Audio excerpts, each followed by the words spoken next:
नासिक केवला तालुका में पिछले 10 से 15 दिनों से बारिश ने मुंह मोड़ लिया है। बारिश की कमी के चलते ग्रामीण इलाकों में फसलों पर संकट मंडराने लगा है। खेतों में खड़ी फसलों को बारिश नहीं मिलने से उन पर तनाव बढ़ने लगा है। ऐसे में किसान स्प्रिंकलर के जरिए पानी देकर अपनी फसलों को बचाने की कोशिश कर रहे हैं। हालांकि खेतों में उपलब्ध पानी का भंडार भी सीमित है, जिससे किसानों की चिंता और बढ़ गई है। अगर अगले 4 से 5 दिनों में अच्छी बारिश नहीं हुई तो फसलों की स्थिति और गंभीर होने की आशंका है। ऐसे में अब किसानों की नजरें पूरी तरह आसमान पर टिकी है और बलिराजा दमदार बारिश का बेसब्री से इंतजार कर रहा है।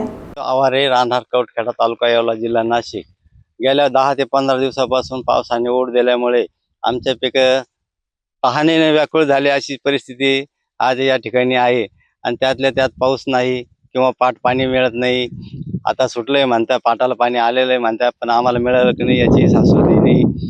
आणि खूप अपेक्षेमध्ये आहे पीक।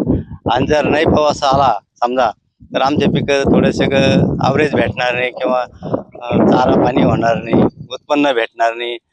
थोडे पाणी आहे, तास अर्धा तास मोटर चालते विहिरीवर, त्याच्यात आम्ही रोपं टाकले, रोपं ते व्यवस्थित नाही आहे।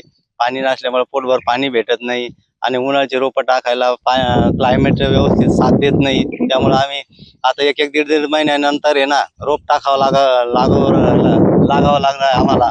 आणि पहिलं असं होतं की 15 ऑगस्ट केल्यानंतर कार्यक्रम करून आल्यानंतर लगेच आम्ही रोप टाकायचो 4-2 दिवसामध्ये। पण आज तशी परिस्थितीच राहिली नाही, कारण वातावरण दररोज कधी ऊन पडतं, कधी सावली, कधी ढगाळ वातावरण, पाऊस येत नाही, क्लायमेट चेंज होऊन जातं आणि त्याच्यामुळे आमच्या पिकाचं नियोजन त्या पद्धतीनं नाही राहत।